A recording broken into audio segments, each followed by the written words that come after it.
why a diversity program from Ohio University has been cut. Plus, applications for recreational marijuana licenses are now open in Ohio. And how you can encourage kids to eat healthy snacks this summer. Newswatch starts right now.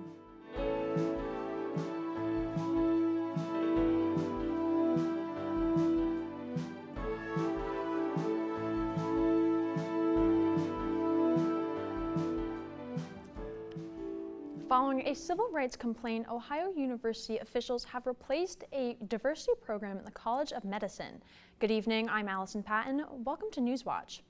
Ohio University's Heritage College of Osteopathic Medicine has replaced a program for minority medical students after a Title VI complaint from a group that opposes diversity initiatives.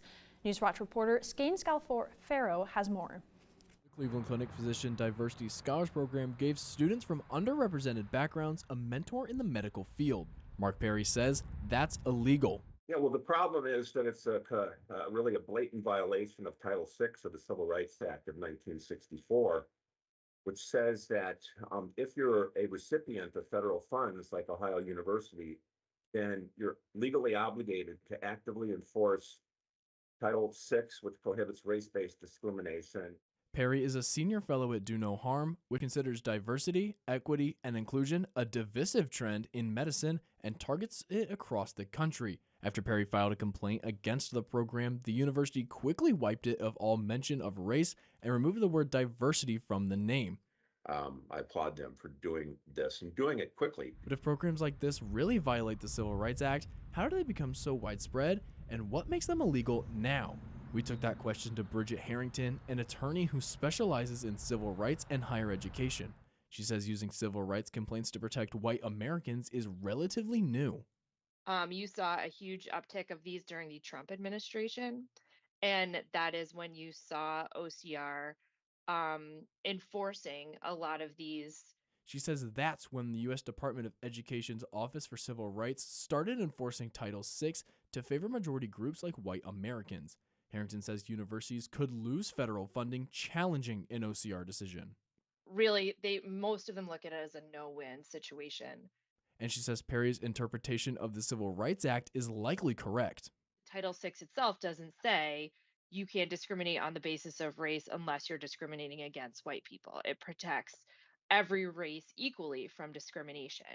Sean Diamond is a third-year medical student at Ohio University. He says having doctors with wide ranges of backgrounds is important.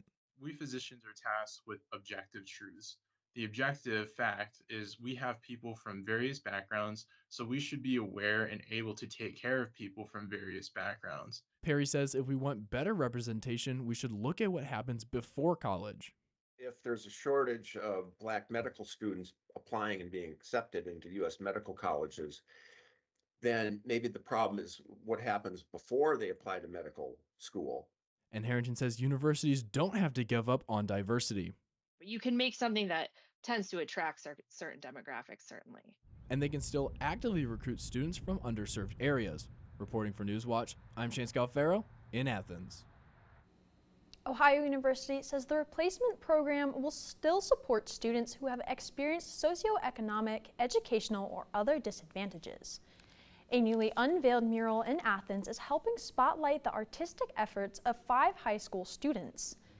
The students won a competition to design the 5 pinwheels on a mural that was unveiled on East State Street. The students were honored at the ribbon-cutting ceremony this morning. Each of them received their framed artwork and also got the chance to sign their names on the project. Athens County Children's Services commissioned the project. It is to commemorate the old children's home, which used to be where the mural is now. The project also hopes to spotlight efforts by the community to help children in need. We'll be able to bring grandkids or even future kids down here and show them what we done when we was younger in high school and stuff like that. Mural artist Mandy Kasky organized the pinwheel competition in an effort to involve children in the project. You are now looking live at the Bob Wren Stadium in Athens, where the Southern Ohio Copperheads are hosting their home opener. Now joining us is Newswatch reporter Donovan Varney. Donovan, what's the energy out like there? Allison, the energy is great. It is a great day for baseball. That's all I can say. The stadium is filling up and the atmosphere is just fantastic. Today is a special game because it is the Copperheads home opener, and if you stay long enough tonight, you might be able to catch some fireworks after the game. But as the fans are packing in, I got the chance to grab a conversation with my friend Tolan and talk some Copperhead baseball. Tolan, thanks for joining us today. Appreciate it. Now, I got a couple questions for you. First question is, how long have you been coming out to these Copperheads games? At least 6 or 7 years or more. Now, what's keeping you coming out to these games for so long? It's quite some time. I like hanging out with my family and watching America's pastime. Yeah. Baseball's one of my favorite sports, too. You know, you just can't beat it. Now, obviously, there's a lot of people here tonight. Why is this such a big event for the community? They have a lot of events in between innings for kids, and it's good for fans to come out and interact and watch baseball. Yeah. What are your thoughts on how the Copperheads are going to do this season? I think they're going to do well this year and finish at the top of their league. I know. Have you been waiting for this home opener for some time now? Feels like since last year. I know. It's about time. Everybody's here. The kids are playing behind us. You know, we're just ready to watch some Copperhead baseball, right? Yep. All right, Tolan. Well, thank you for joining me. I appreciate it. Now, I want to go ahead and take a look at what the Copperheads have coming up on the calendar in the next couple of days. If you can't make tonight's game, don't worry about it. You'll have another chance to see the Copperheads tomorrow at 5:05 against the Mariners, and be sure to wear your best beach-themed outfit to the ballpark. They'll then hit the road for a couple games in Michigan before they return to Athens next Friday and Saturday. All in all, there is a lot to look forward to in the coming days for this ball club. But as far as things go tonight, first pitch is scheduled for 7 p.m. And Allison, I think I might stick around to see those fireworks later. I can't blame you. It looks like a great time. Thanks, Donovan. Isabel, it looks like a great day outside, especially for a baseball game. It is looking like a beautiful night out there. It is going to be a little bit of a chilly one, but for Donovan, it looks beautiful out there. I'm kind of jealous he's outside and getting to enjoying that sun that we've been having throughout the day. I know it's going to be a great day even tomorrow for that baseball. Looking at tonight, for the rest of the game, we're going to see that overnight low of 50, so hopefully they brought a little sweatshirt if they're out there for too long. It is going to have that low of 50 with those mostly clear skies. You could see that today. We only had that high of 76, a little bit chillier than we've had these last couple days, and still that low of 50 is also a little bit chillier than we've had these last few days. But those mostly sunny skies do get to compensate for anything that we've been missing. Those sunny skies are also giving us a little bit warmer than anticipated temperatures with 77. We see those mostly cloudy skies coming in and out throughout the day. They were just here popping in and out with those clouds, but we mostly had sun throughout our day here in Athens. Looking all throughout southeast Ohio, you could see that Athens 77. As we go a little bit more north, they're starting to have that cool down for the night at 75 in places like Newark and Zanesville and Lancaster. And as we go a little bit more south, they're still not cooling down quite yet at 78 in Huntington. You can see on that radar that we were looking pretty clear throughout the day, in that once we hit this weekend, we're going to be continuing these clear skies, but this chance of showers is going to be looming on Sunday. You're going to want to get outside for these next few days before we get into those rain chances looking at Sunday. It's also going to be warming up these next few days for our beautiful weekend that we're going to be having. So hopefully you get to enjoy those sunny skies while they're around. Let's take it back over to Allison. Thanks, Isabel. Recovery efforts are underway after a storm in Zanesville. The National Weather Service Storm Damage Survey Team confirmed an EF2 tornado with max wind speeds of 130 miles per hour hit Frazeysburg in Zanesville. The storm destroyed 8 homes and 4 businesses. The tornado hit after the initial tornado warning was cleared in the area. At the time, Frazeysburg was only under a severe thunderstorm warning. Efforts to include Pike County residents in a federal program compensating people affected by exposure to radioactive material have stalled in Congress. I had the chance to hear stories from Pike County residents. Vina Colley has an air filter outside her home about 17 miles south of the Portsmouth gaseous diffusion plant. Once it fills up, she sends it to Dr. Michael Ketterer, who tests it for contamination. We're detecting enriched uranium in the air. That could be from this very thing, from the startup of the American centrifuge plant. The plant enriched uranium for decades, but stopped in 2001. Kali has collected samples for over a year to prove the community is contaminated. She worked at the plant in the 80s and was exposed to radioactive oil and has since had several health issues. There's a government program to help workers like Kali, but not for the community. The residents have the same cancers as the workers. So if you're going to pay the workers, why haven't we paid the communities?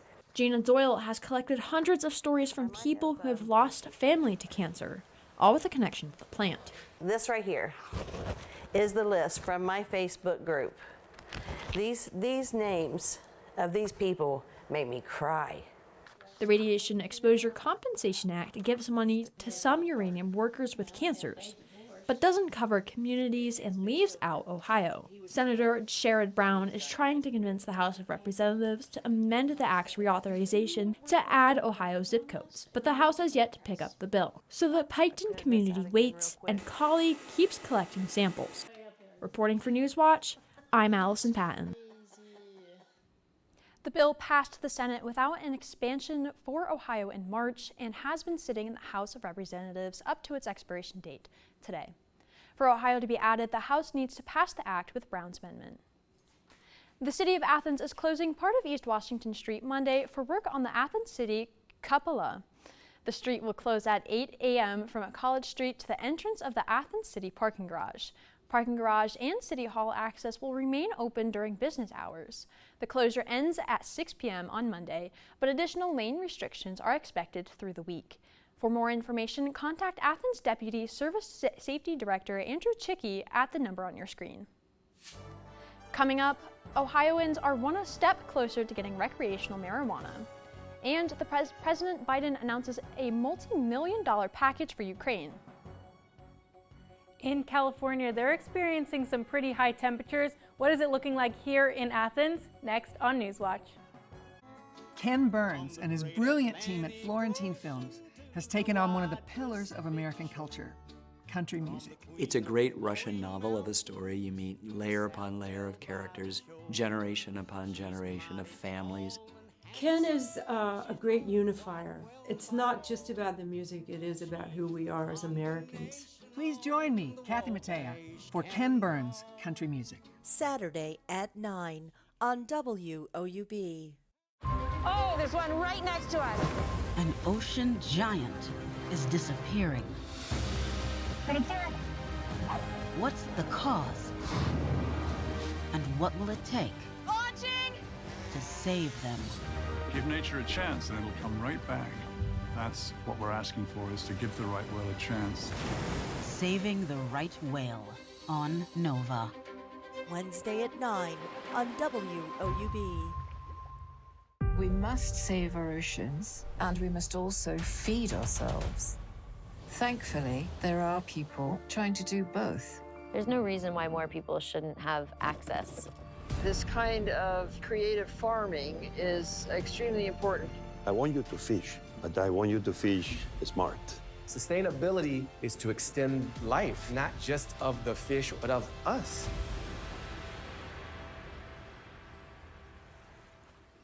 The WOUB Bridge has always been something that has added to the identity of our community. Amelia Earhart, when she landed here, was quoted as saying that the WOUB Bridge makes Zanesville the most recognized city in America. Growing up, the WOUB Bridge was a bragging right. We're from Zanesville, WOUB Bridge City.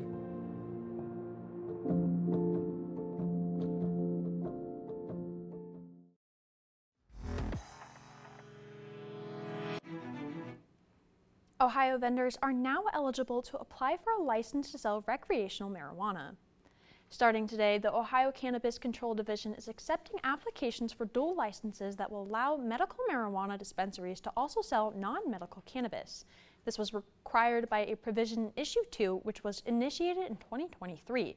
This made it legal for Ohio residents over 21 to grow and possess marijuana, but there hasn't been anywhere to buy it. Those who put the program together say the first recreational sales could happen by mid-June. Wage growth for U.S. workers has picked up for the first time in months.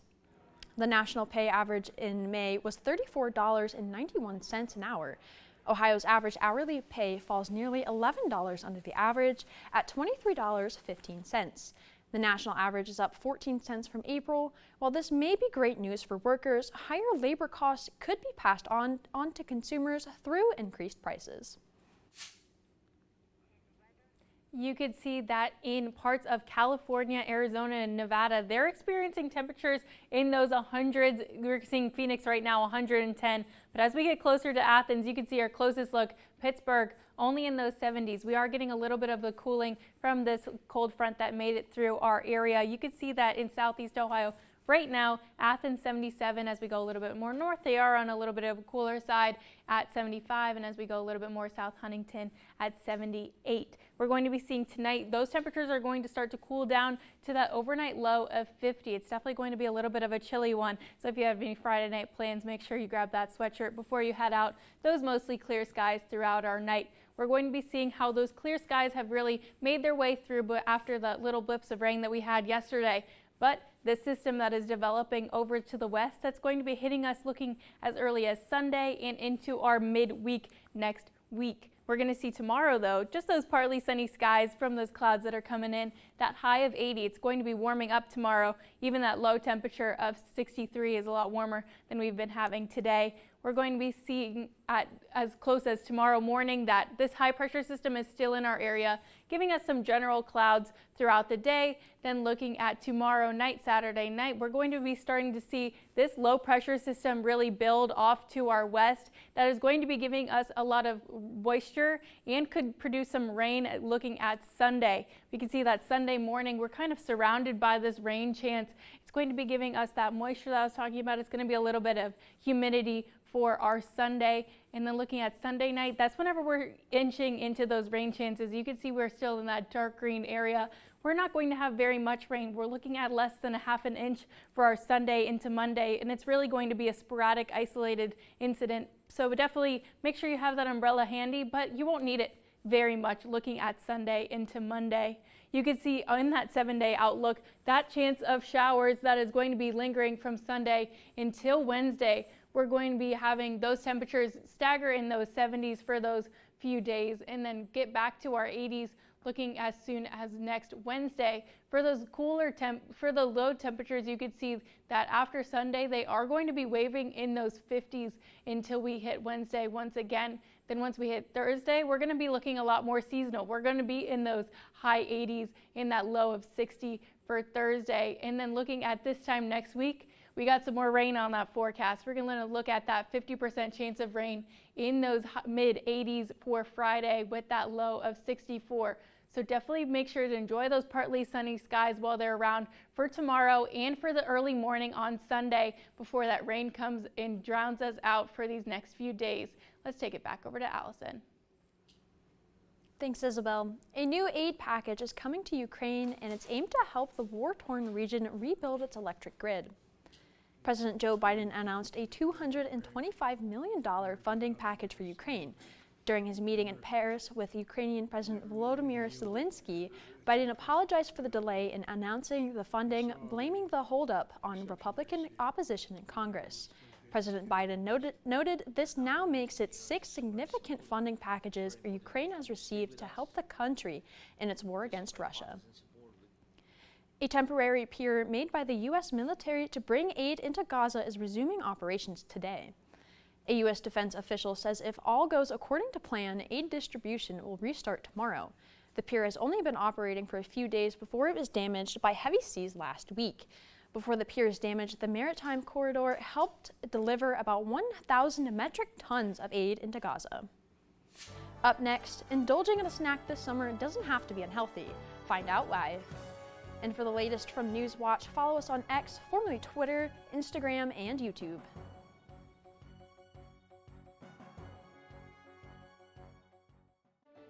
Have you ever wanted to visit Hotel Portofino? Let me help you enjoy this special place. Hi, I'm Walter Iuzzolino, executive producer of Hotel Portofino. Join me in our upcoming special and allow me to be your guide to the food and the fun, to the sun-kissed beaches and the secret romances in Hotel Portofino touring Portofino. Sunday at 9 on WOUB. Let's start at the beginning, shall we? I can't wait.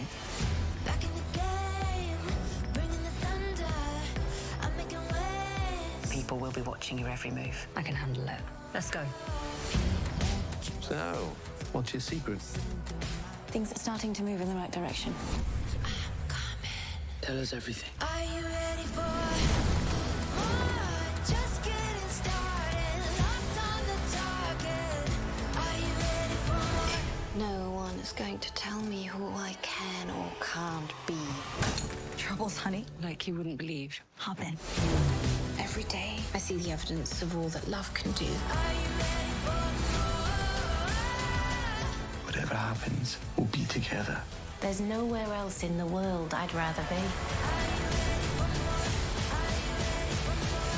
This was perfect.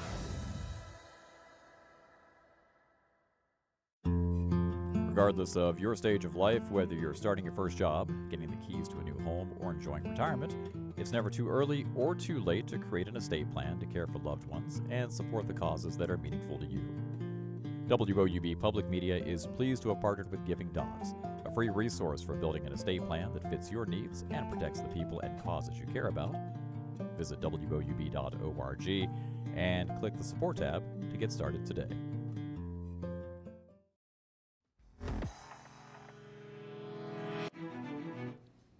A new study is giving Alzheimer's patients and their families hope. A randomized controlled clinical trial used lifestyle interventions based around eating well, moving more, stressing less, and loving more. Researchers found cognitive improvement in some people with early dementia due to Alzheimer's disease. The study divided 51 people into two random groups.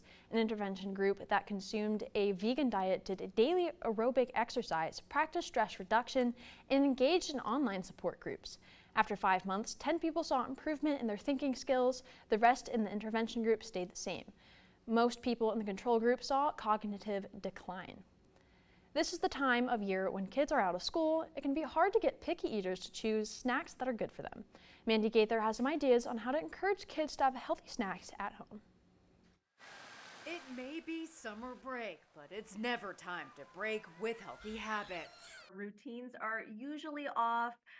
We're having fun with our kids, but it is still important that we are sticking to a semi-routine when it comes to eating. Strong for Life registered dietitian Catherine Sherry says along with 3 meals a day, kids also need snacks. For older kids, 1 to 2 snacks a day. For younger children like toddlers, up to 3 a day. We're on the go in the summertime, so we're going to take some snacks with us wherever we're going. We want to be focusing on some snacks that are going to energize us and keep us full. So we should be having at least 2 different food groups, some protein or fat that's filling, some fiber components. But it's not always easy to find healthy snacks that kids want to eat. So Sherry says to get creative. Some ideas include bananas dipped in yogurt, a cheese stick and orange slices for carbohydrates and energy, cucumber and hummus to dip.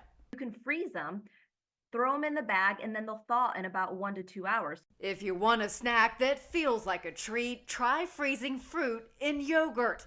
And parents, when on the go, don't forget to pack snacks for yourself.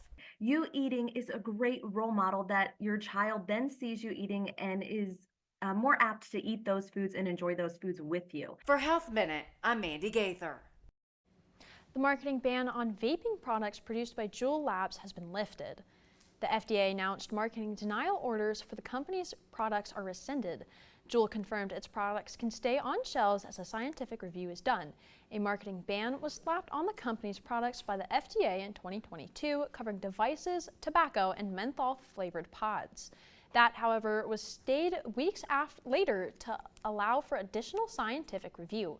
But the denial order at this time was not officially rescinded.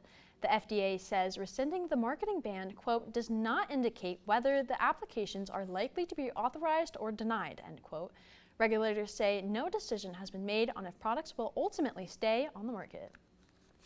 Still ahead, after 50 years in country music, the star has been working 9 to 5 on her new Broadway musical. But first, here's a look at what's coming up tonight on your public television station.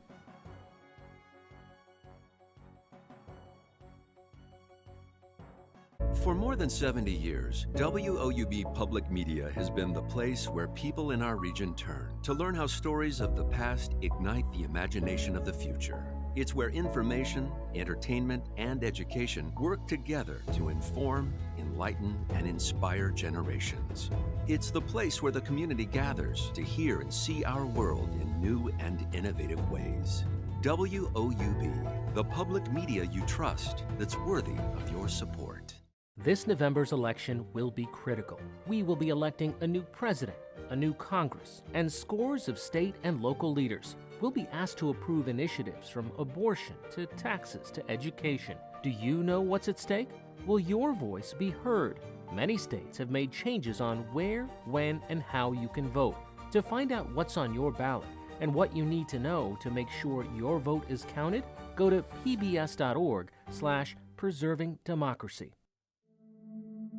Over 200 local newsrooms, over 3,600 journalists, a community of 300 million Americans. The NPR network is listener-supported, independent journalism in communities around the country. It amplifies more voices, more Americas, and takes all of us on new journeys. It takes all of us closer to home. It takes all of us.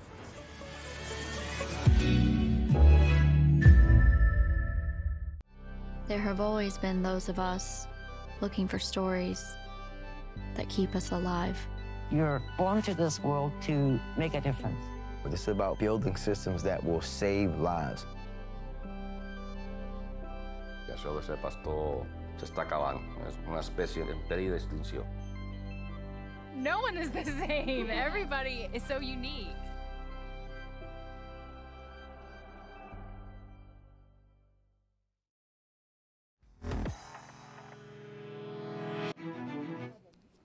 Finally tonight, a musical about the life of country music legend Dolly Parton is coming to Broadway. The singer announced plans for the show at the CMA Fest in Nashville, Tennessee yesterday. The musical, titled Hello, I'm Dolly, is set to launch on Broadway in 2026. Parton has reportedly been working on the musical for about a decade. In 2016, she told Variety magazine that the first act would be about her life before Nashville, and the second act would be about her Nashville-based career. This won't be Parton's first Broadway venture. She wrote the music for the 2009 musical 925. That is so cool. The only connection I really have to Dolly Parton, other than her music, is Dollywood, the amusement park. That has been like my goal, is to go to Dollywood. I love Dolly Parton. I feel like I would enjoy it out there. Looking at our weather tonight, we're going to be seeing currently out there that it is 77 with those mostly cloudy skies. We're going to be looking into tonight with that low temperature of 50 with those mostly clear skies. So if you're going to be heading out tonight for your any Friday night plans, make sure that you're a little prepared. You need that sweatshirt for tonight. Looking at tomorrow, it's going to be a little bit warmer with that high of 80 and that low of 63 with those partly sunny skies out there. Looking at Sunday, that is whenever we're going to be seeing the first blips of this one system that's coming through Sunday, and the next one to come looking at early next week. We're going to be seeing Sunday that 30% chance of showers start to cool down into Monday with that 20% chance of thunderstorms. That system that I showed you a little bit earlier, that really shows those thunderstorms that are heading towards us. Then we're going to start that warm-up trend back again looking at Tuesday, continuing that chance of storms throughout Wednesday, and then Thursday we're going to be back in those sunny skies. But once we hit that this time next week, we're going to be back in that rain. And that does it for our broadcast this evening. Thanks for watching. For Donovan Varney, I'm Allison Patton. Stay tuned for the PBS News Hour coming up next, and remember, you can find the latest news anytime at woub.org or follow us on social media. Have a great night.